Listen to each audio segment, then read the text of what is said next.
사랑하는 성도님들, 우리는 지난주에도 신앙에 대해서 은혜를 나누었습니다.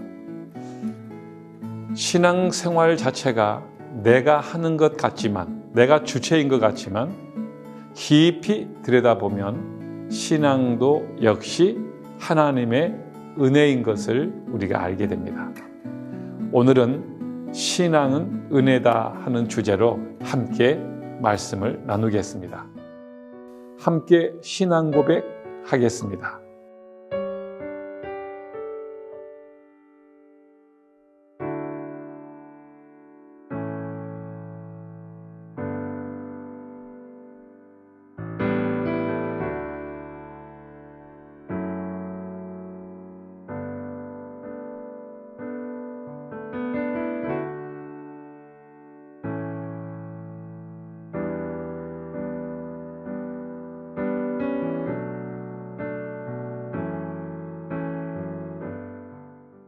찬송가 295장을 부르겠습니다.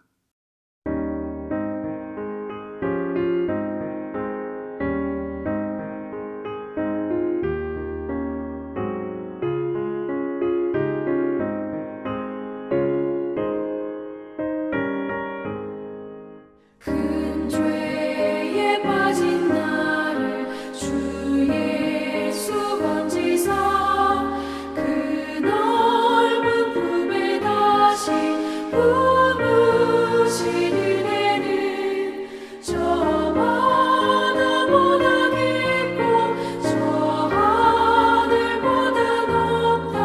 그 사랑 영원토록 나 찬송하리라. 날로 더욱 귀하다. 날로 더욱 귀하다. 한이 없이 넓은 우리 주의 사랑. 날로 더욱 귀하다. 옛날에 유대 땅에 주 예수 다닐 때 그 은혜 받으려고 큰 물이 모였네. 물은 먼저 병든 자를 다 고쳐주셨으니 나 같은 죄인까지 그 은혜 받도다. 날로 더욱 귀하다. 날로 더욱 귀하다. 한이 없이 넓은 우리 주의 사랑. 날로 더욱 귀하다.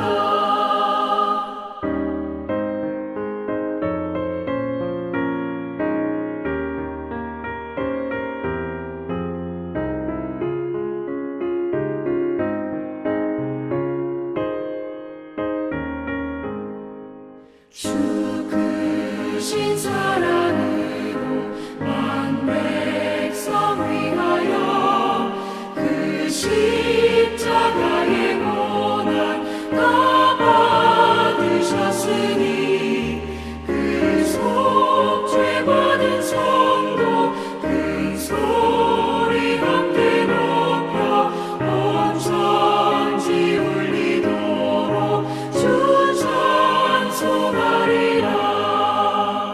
날로 더욱 귀하다. 날로 더욱 귀하다. 한이 없이 넓은 우리 주의 사랑. 날로 더욱 귀하다. 하나님의 말씀은 느헤미야 9장 6절에서 17절 말씀을 함께 읽겠습니다. 오직 주는 여호와시라. 하늘과 하늘들의 하늘과 이럴 성신과 땅과 땅 위의 만물과 바다와 그 가운데 모든 것을 지으시고 다 보존하시오니 모든 천군이 주께 경배하나이다. 주는 하나님 여호와시라.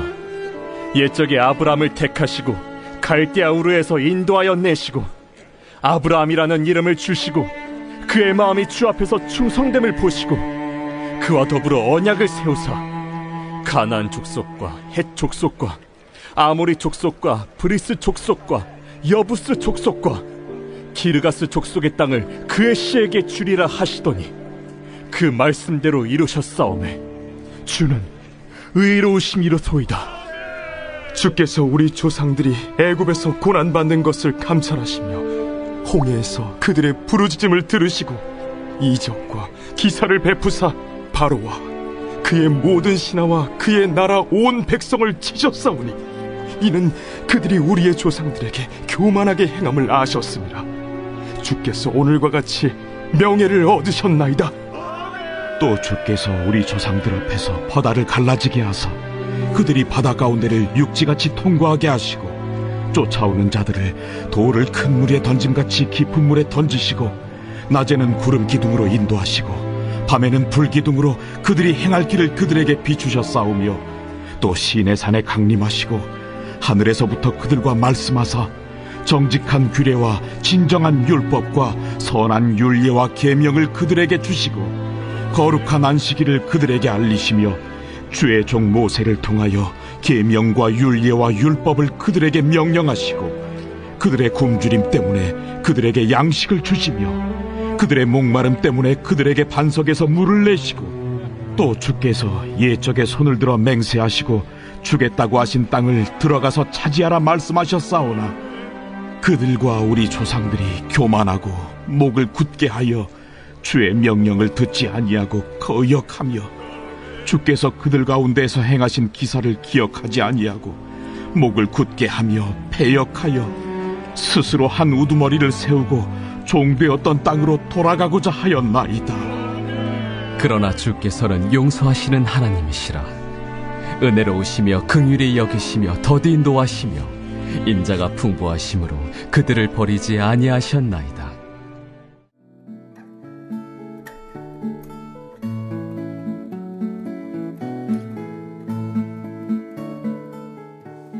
지난 주간 우리는 신앙이 되는 삶을 위해서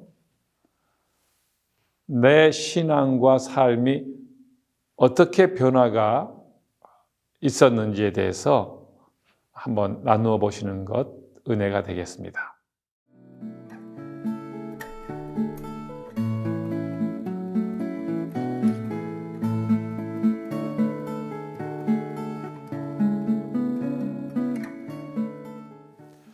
신앙은 내가 믿고 이루어지기를 기대하며 살아가는 삶, 그것을 신앙 생활이라고 했습니다.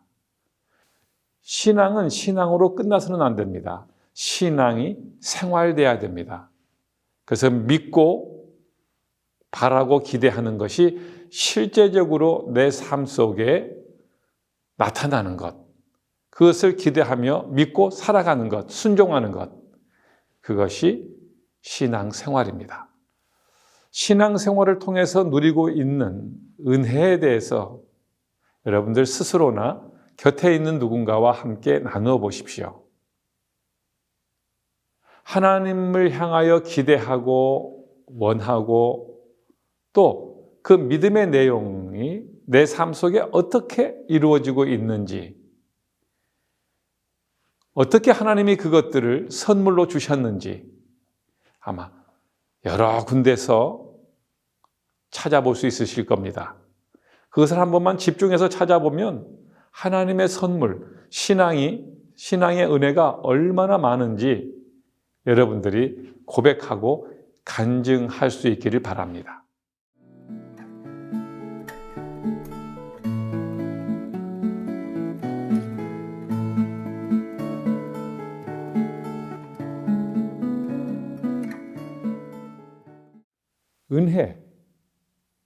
은혜 은자에 은혜 해자입니다. 은혜는 유독이 똑같은 단어가 반복된 겁니다.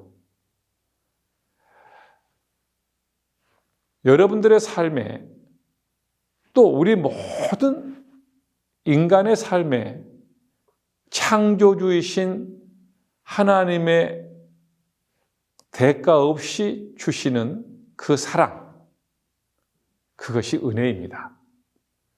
이 은혜는 언약, 즉 하나님과의 말씀의 약속을 통해서 시작되었고, 또 예수 그리스도를 통해서 이 하나님의 약속은, 언약은 완전하게 성취되었습니다. 신앙생활은 이 은혜를 경험하는 과정입니다. 이 은혜는 예수 그리스도를 통해서 아주 선명하고 완전하게 드러나게 되었고, 우리가 말씀을 통해서 경험하는 바입니다.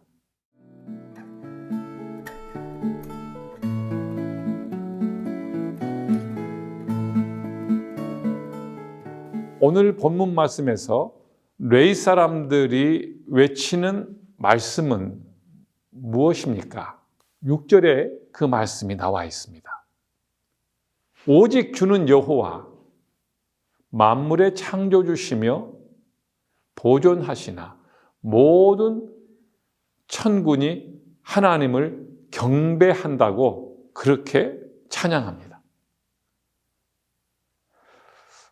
아브라함을 택하신 후에 하나님이 하신 일들에 대해서 한번 본문에서 찾아보십시오. 7절과 8절에 나와 있습니다. 아브라함을 선택하시고 아브라함에게 약속을 주셨습니다. 그런데 하나님은 친히 그 약속을 잊지 않으시고 아브라함 살아 생전에도 그 약속을 지키셨고 아브라함의 후대들에게도 그 약속을 지키신 하나님이십니다. 그를 하나님이 약속하신 가나안 땅으로 인도하셨고 또 그에게 주셨고 그 후손들에게도 하나님이 잊지 않으시고 애굽에 종살이 하던 그 후손들을 데려다가 가나안 땅에 그들을 데려다 놓으셨습니다. 하나님의 이 모든 약속들은 하나님 스스로가 약속하신 언약을 지키시는 하나님이신 것을 우리에게 공포하시고 보여주시는 것입니다. 고통받는 이스라엘 백성을 출애굽시키신 후에 하나님이 하신 일들에 대해서 9절과 15절 사이에서 오늘 말씀해 주고 있습니다. 여러분들이 한번 찾아보시기 바랍니다. 그들은 애굽 땅에서 노예 생활로 고통받고 있을 때에 하나님이 그 백성들을 데리고 나오시는데 낮에는 구름 기둥으로 밤에는 불 기둥으로 그들을 인도하시고 또 데리고 나오셔서 시내 산에 데려다 놓으시고 1년 동안을 그곳에서 훈련시키시면서 하나님의 계명을 주셨습니다. 하나님과의 관계를 맺으려면 하나님을 어떻게 섬길지, 어떻게 하나님을 만날지, 어떻게 하나님이 원하시는 삶을 살아야 되는지 이 모든 것이 계명에 들어있기 때문입니다. 하나님은 아브라함에게 약속했던 모든 것들을 그 후대들에게도 다 지키시는 은혜로우신 하나님이라는 겁니다. 말씀을 듣지 않고 거역하는 이스라엘 백성을 향해 하나님께서 보여주신 모습은 어떤 모습이었는지 16절과 17절의 말씀을 가지고 여러분들이 한번 찾아보시기 바랍니다. 하나님을 거역하는 것은 하나님 말씀을 거역하는 것입니다. 이스라엘 백성들은 하나님 말씀을 거역하는 것으로서 하나님께 불순종하고 하나님을 거역했습니다. 그렇게 많은 선물을 주시고 400년 동안 노예살이 하던 그들의 삶을 자유인으로 만들어 놓으시고 땅이 없는 그들에게 가나안 땅을 준비하셔서 그 땅을 무상으로 그들에게 주시고 또 그 땅까지 오는 수많은 어려운 난관들을 만나를 주시고 물을 주시고 구름 기둥을 보호하시고 불기둥으로 보호하시는 모든 은혜를 베푸신 그 하나님에 대해서 거역했을 때에 하나님의 마음은 어떠시겠습니까? 그런데 징계하고 징벌하고자 하는 그 모든 하나님의 그 마음을 용서로 하나님께서는 나타내셨습니다. 하나님은 은혜롭고 긍휼을 베푸시고 은혜는 빨리 베푸시고 진노는 더디하시는 하나님이시기 때문입니다. 하나님은 인자가 풍성하신 분입니다. 이 자체가 은혜입니다.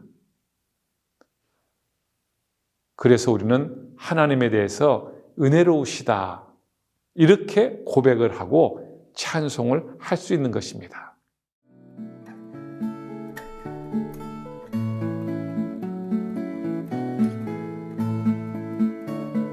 신앙은 하나님의 은혜를 받고 또 그 은혜를 통하여서 살아가는 것, 그것이 신앙 생활입니다.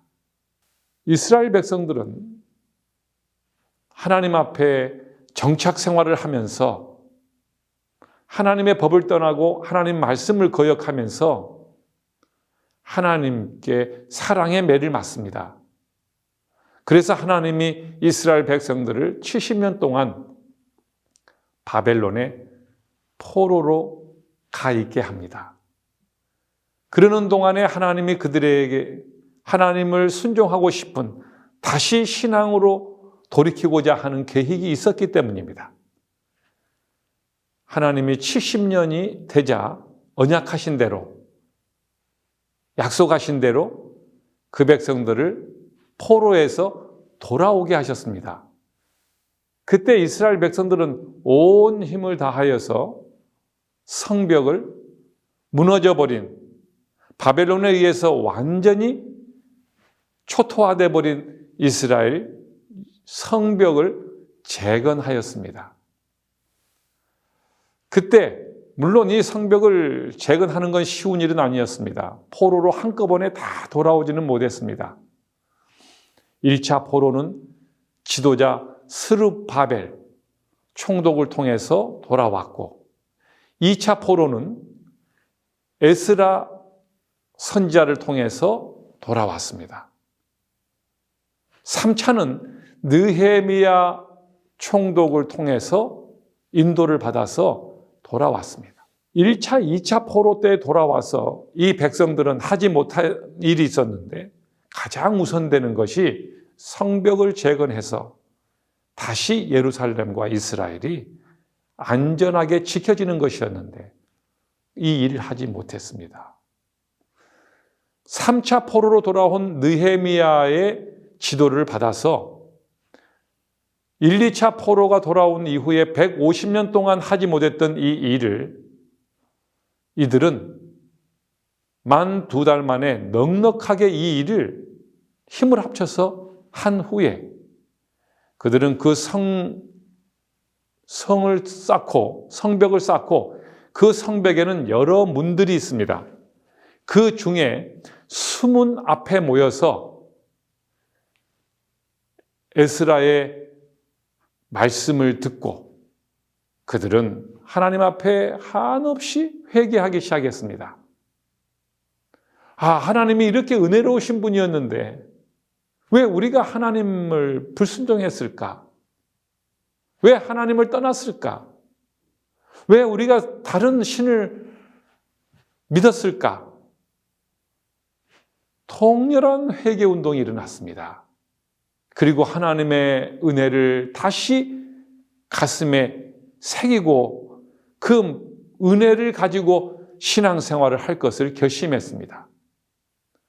레위 지파에 소속된 사람들은 이 하나님의 은혜가 얼마나 큰지 역사를 거슬러 올라가 아브라함 출애굽 시대에 그때의 하나님의 베푸신 은혜를 기억시키면서 사람들을 깨닫게 했습니다.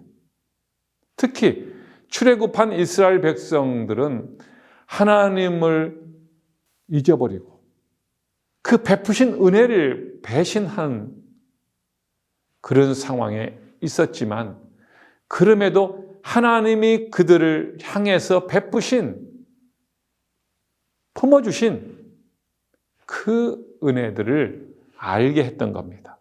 그러자 그들은 이 수문 앞에 모여서 하나님 앞에 초막절을 지키고 회개한 후에 다시 오늘 우리 9장의 말씀은 8장에서 이 수문 앞 광장에 모여 통렬한 은혜를 회복하고 누가 모이라고 하지도 않았는데 그들은 다시 은혜의 장소로 몰려 나와서 오늘 하나님의 은혜를 새기고 하나님의 은혜로 믿음 생활, 신앙 생활을 할 것을 결단하는 바로 그 장면이 오늘 말씀입니다. 사랑하는 성도님들, 신앙 생활을 하는 우리의 모습은 출애굽한 이스라엘 백성들이 걷는 광야의 여정과 아주 닮았습니다. 때로는 가장 필요한 물이 없어서 고통받기도 하고, 또 그들이 필요한 것들이 만족하게 사막에서 있지 않을 때도 있습니다. 그러나 그들에게 가장 필요한 양식, 만나와 메추라기와 이런 것들은 하나님이 그들이 절대 목마르지 않도록, 굶지 않도록 해주신 은혜 속에 있지만, 내 욕심과 내 기대를 가지고 채워지지 않는 것 때문에 원망하고 갈등하고 슬퍼하고 이런 일들이 있다는 겁니다. 광야 40년 동안 하나님은 절대 그들에게 신발이 헤어지지 않도록, 그들에게 배고프지 않도록 매일매일마다 필요한 것들을 주셨습니다. 그런데도 그 하나님의 은혜를 기억하고 그 은혜 속에서 믿음 생활을 하기보다는 내게 부족한 것 그 하나 때문에 원망하며 하나님 곁을 떠나며 불신앙으로 살아갈 때가 많이 있는 것은 어쩌면 이스라엘 백성들의 그 광야 여정과 우리의 신앙의 여정이나 인생의 여정이 어찌 그리 닮았는지요. 우리 사랑하는 성도님들, 어려운 때는 분명히 맞습니다만은 여전히 그러나 우리 하나님은 그 광야에 불타는 사막에서 하나님의 은혜가 충만했던 것처럼 여전히 고통스러운 이 세상과 코로나 상황 속에서도 하나님의 언약과 약속은 여전히 우리 가운데에 지켜지고 있고, 우리는 그 은혜 속에 있다고 하는 것을 안다면 그 하나님의 은혜를 기억하고 그 은혜를 떠나지 않고 그 은혜 속에 믿음 생활 하셔서 우리 하나님 앞에 끝내 승리하고 축복을 입는 그 기대하는, 믿고 앙망하고 기대하는 것이 신앙이 내 삶의 축복의 현실이 되어지시는 우리 모든 성도님들이 되기를 이 시간 간절히 부탁드립니다. 축복합니다. 이제 찬송가 304장을 함께 부르겠습니다.